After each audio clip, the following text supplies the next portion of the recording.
De volta com o nosso Vida Melhor, que bom que você está aí, porque agora a gente vai conversar sério. Eu sempre acho que entender o nosso corpo, e quando eu falo de corpo, eu estou falando de corpo, mente, né? Porque não dá para separar a cabeça do restante, não.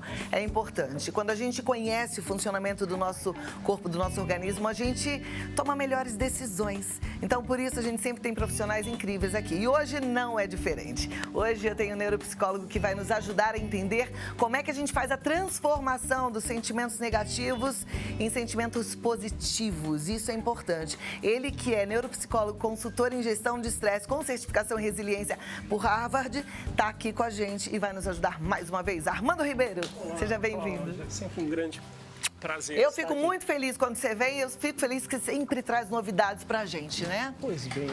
E eu achei esse tema propício. Porque você sabe que se a gente não prestar atenção, a gente se contamina com pensamentos negativos, porque parece que as pessoas gostam desse assunto para baixo, né? E você falou a expressão correta. Pensamentos negativos, eles são contagiosos. Então a gente tem que ter muito cuidado com o tipo de programação que a gente é exposto, seja na literatura, seja quando liga a televisão, escolhe o canal de rádio, né? Cada vez mais a gente tem estudos mostrando que da natureza da nossa mente, que a gente construa e produza pensamentos negativos que vão levar aos sentimentos negativos. E isso é uma das razões que nos levam a sobreviver. Por quê? O pensamento negativo, ele te coloca no estado de alerta para que você possa lidar com situações que sejam ameaçadoras. O grande problema é quando a situação ameaçadora ela deixa de existir e você tem uma mente extremamente capacitada e estimulada em produzir esses pensamentos e sentimentos negativos na ausência dos problemas, o que vai afetar todo o funcionamento do nosso sistema nervoso, o coração e o corpo como um todo. Alguns dos meus professores lá de Harvard, eles têm uma citação que eu acho que é muito bacana, que ele diz que os pensamentos negativos, eles são importantes porque eles nos permitem sobreviver, eles preparam o nosso organismo para enfrentar uma ameaça, mas somente os pensamentos positivos é que nos faz crescer.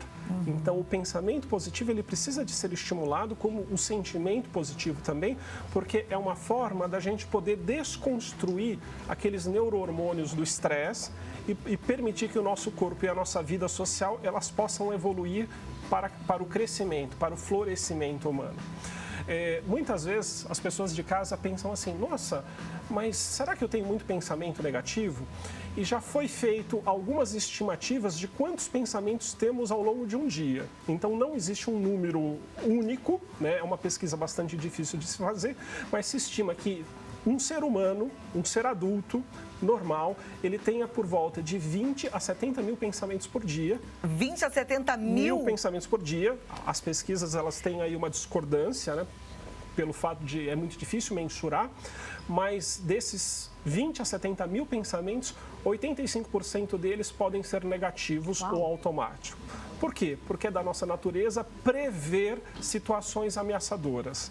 O grande problema é porque a gente não tem consciência dessa grande produção de pensamentos, né, de julgamentos negativos, de situações ameaçadoras, e isso pode afetar a nossa vida a ponto de transformar a nossa mente numa mente tendenciosa para esperar o pior de cada situação. Eu digo muitas vezes no consultório, até para tornar algo mais material, mais palpável, né? Eu trouxe aqui um cérebro, como é o nosso cérebro, né? Ou seja, extremamente um órgão flexível, né? Plástico. Mediante as aprendizagens da vida, o nosso cérebro ele tem essa condição de adquirir novas habilidades e novos conhecimentos. Aqui eu trago uma série de arcos, né, para representar, por exemplo, aqueles vários pensamentos negativos que a gente vai acumulando ao longo do dia. A gente não se dá conta, mas às vezes ao longo do dia a gente vai assim, eu não vou dar conta, eu não vou conseguir, isso é muito difícil para mim, a minha vida não vai ser melhor e assim por diante. Infelizmente, grande parte desses pensamentos vão sendo acumulados e a gente não tem consciência do lixo de pensamentos destrutivos que não vão levar ninguém a uma vida melhor, que a gente vai armazenar na nossa memória.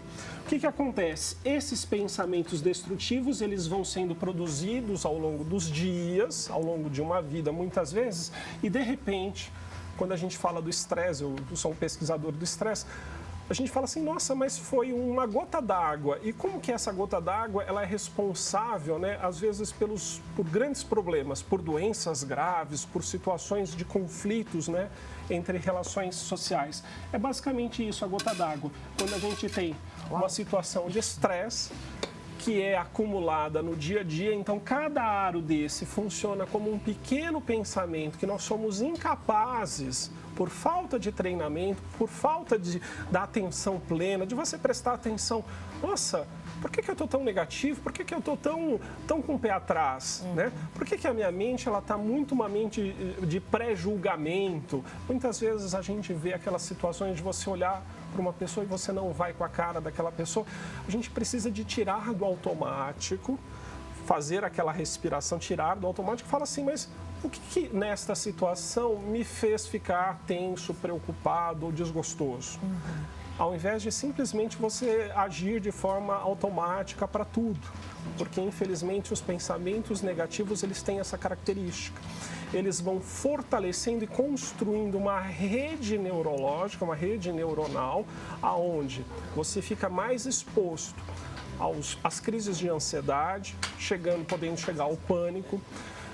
Para outras pessoas com uma vulnerabilidade genética, esses mesmos pensamentos negativos levam, né, a uma tendência maior à depressão, onde você tem aí um agravo a si mesmo, minha vida não vai melhorar, não tem saída, né, levando a situações assim muito críticas e complicadas.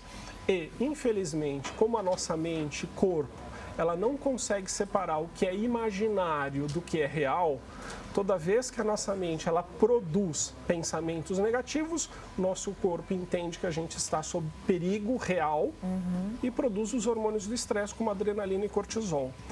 A ativação crônica desses neurohormônios faz com que o nosso corpo, as nossas glândulas tenham desequilíbrios bioquímicos, abrindo a porta para o aparecimento das doenças relacionadas ao estresse, que são as grandes e mais importantes doenças do mundo atual.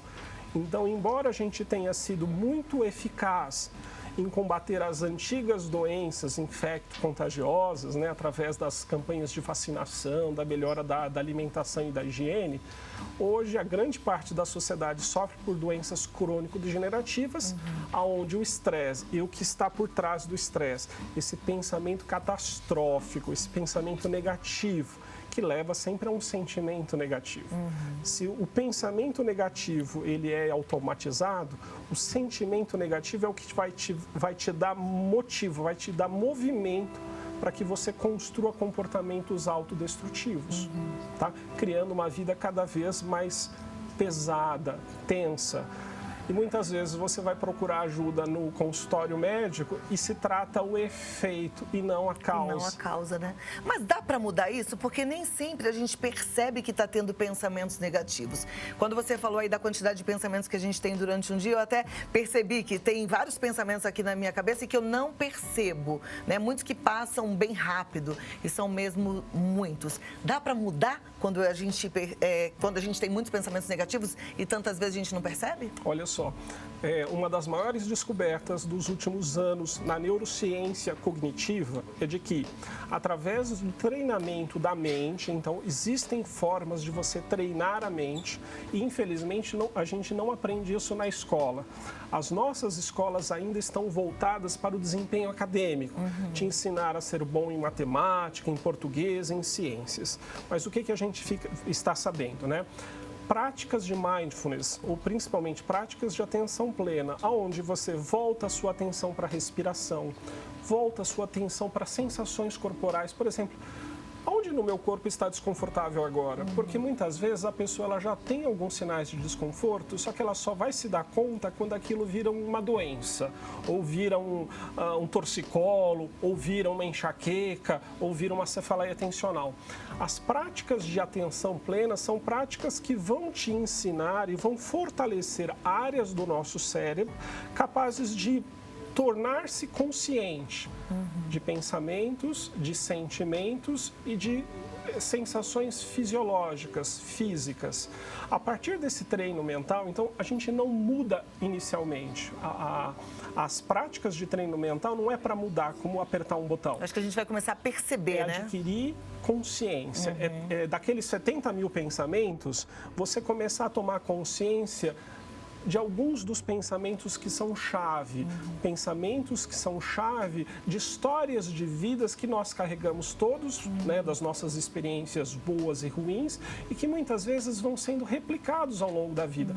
Os nossos medos infantis, os nossos medos da adolescência, eles não foram fechados e jogados fora numa gaveta qualquer da nossa experiência de vida. Então é preciso, através das práticas de atenção plena, que hoje é a última descoberta da ciência do cérebro, né?